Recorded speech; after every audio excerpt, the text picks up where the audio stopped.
Hi, Jason Ganola, GQue BBQ. The McRib is back. 4 words that I loved hearing as a kid. However, since then, my palate has evolved. And today, I'm gonna show you a grown-up version of a McRib sandwich. This is something even Ronald McDonald will envy. If you wanna see how we do that, it's coming up right now.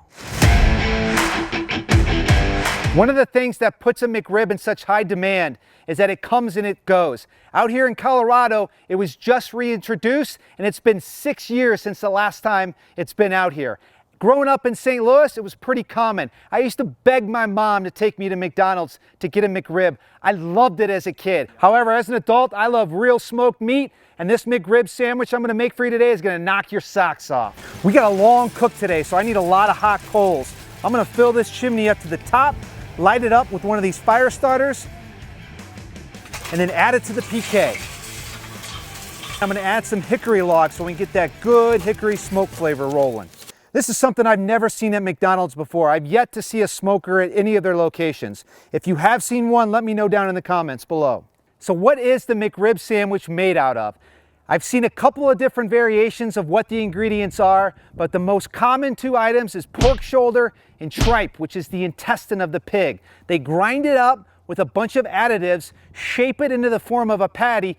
Then they even go as far as to shape little ribs in there. Isn't that cute? Then they cook it, send it off to the shop, and reheat it to order. So you're essentially eating leftovers. Today, I'm gonna smoke real baby back ribs. You don't have to deal with any of that additive stuff. It's just meat, seasoning, and smoke. For the sauce, McDonald's spends a lot of money on research, so you know it tastes good, and it does taste good.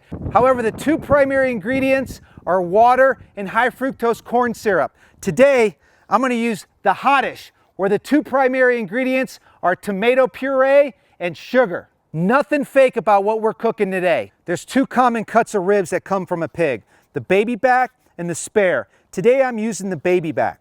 Couple things of note is if you get these from the supermarket or store or your butcher or wherever you buy ribs from, take a look at the back side and you'll find this skin on the back. This has already been removed. If it's not removed, you'll want to remove it. I can see on this rack right here, there's just a little bit left right there. But if you're unsure, if your membrane has been removed, just take a knife and go like this. And if it cuts directly into the meat like that, it's already been removed. And if it doesn't, and if it tears a piece of skin, then just take a paper towel and remove it. And you can see there's just this little piece right here that hasn't been removed on this one. Looks like there's another little piece up here on top, something nobody would notice. But take a look and make sure you remove that membrane off the back. I'm gonna trim these baby backs up, cutting the rack in half, squaring off the ends to what I think is gonna fit inside of our sandwich bun.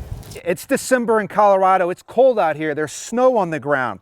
So the meat on the ribs, it's not sweating as if it was a warm summer day. So I'm gonna help it by making a binder. I'm gonna add a little bit of oil to the pork ribs, and that's gonna help adhere the rub to the ribs. If you were doing this in the summertime, you would notice your meat sweating since meat is mostly water, and you don't need to add a binder. The other benefit by adding this binder when you have cold temperatures and the meat's not sweating is smoke loves moisture. Smoke sticks to this moisture.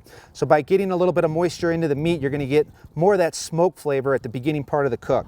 Look at that sheen, you can really see that shine on there. That's what you're looking for. I got one favorite rub, GQue BBQ the Rub. You know I'm using that on these ribs.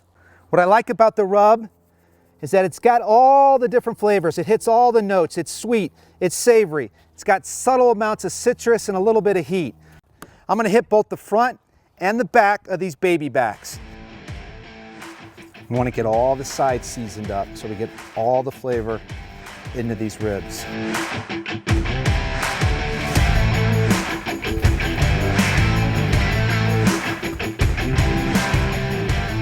So I'm putting these ribs down over indirect heat. We got the bed of coals over here. This is where we're gonna get our heat source.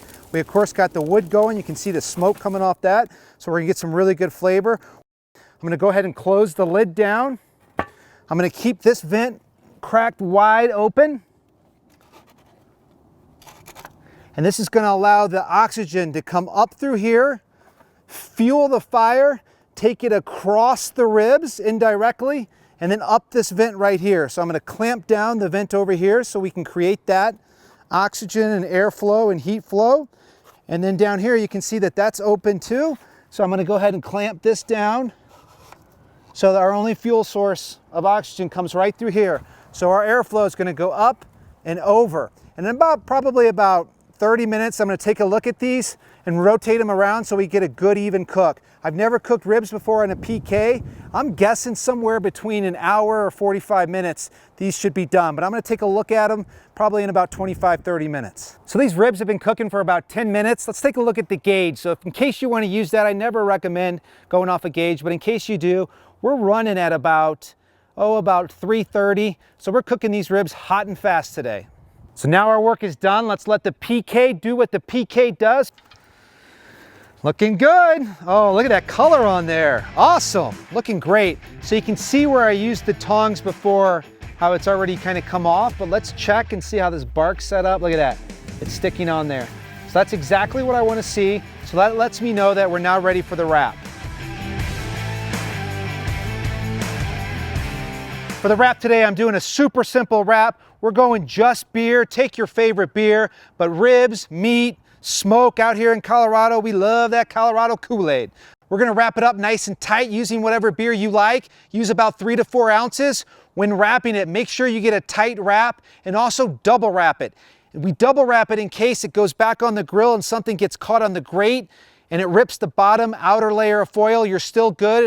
These baby backs are wrapped up nice and tight in that Colorado Kool-Aid. Let's let it steam and fuse with all that flavor. That steaming action is going to tenderize those ribs so that bone will pull right on out. I'm not using water. I'm not using high fructose syrup. I'm going with my favorite barbecue sauce of all time, GQue BBQ the Hottish, where the 2 primary ingredients are tomato puree and real sugar. After that, you got a little bit of vinegar, a little bit of salt. We got some heat, so the heat balances out the sweet and you get a good sweet heat bite with this sauce. The one thing we will do that McDonald's does is we'll use the same onions. Today we're going to use a white onion. The pickles for the McRib, I'm a big fan of bread and butter. I've had many sandwiches that have been ruined by a substandard bun.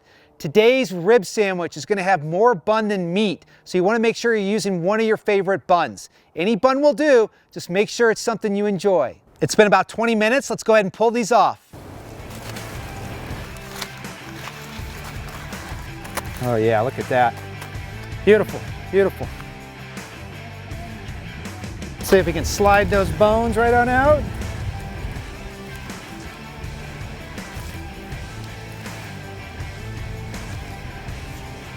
The bones should slide right out of the ribs. If they don't, they need to cook longer. Just wrap them back up and put them on the grill. So 3 of the 4 racks were good to go. Got that nice tenderness. The bone came right on out.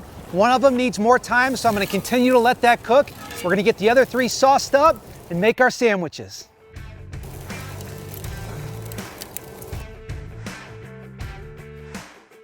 The sugar in that sauce is going to caramelize from that heat hitting the ribs and create a delicious layer of flavor on the outside of those ribs. It's been about 10 minutes. The sauce has had a chance to set on. Let's take a look.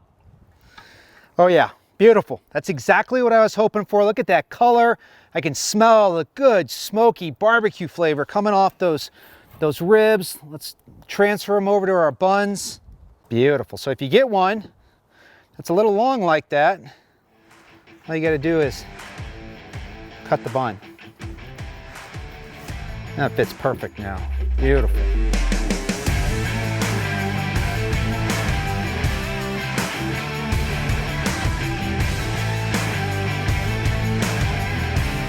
I'm just about ready to doctor up this rib sandwich just the way I like it. But before I do, let me know down in the comments below, did you eat McRibs as a kid? Do you eat them as an adult? I love looking at your comments. So at McDonald's, what they like to do, as you know, is they add some pickles and some onions. That's not my jam. I don't like pickles. I don't like onions on my barbecue. So I'm gonna doctor up this bun with a little bit more of that Hottish barbecue sauce. That's gonna bring the heat. That's gonna bring the sweet, and it's gonna complement that smoked pork baby back rib. So this is how I like my rib sandwich, just like this. Look at that. That right there, that looks good enough to eat.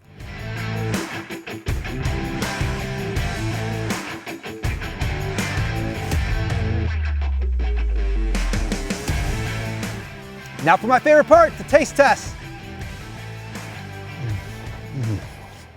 McDonald's, I know you got over 1 billion sold, but if you want to take it over 10 billion, make the rib sandwich this way. Listen, if cooking ribs is your thing, there's no easier way to cook ribs than in this video right here. Click that video, Jason Ganola, and I'll see you on the next one.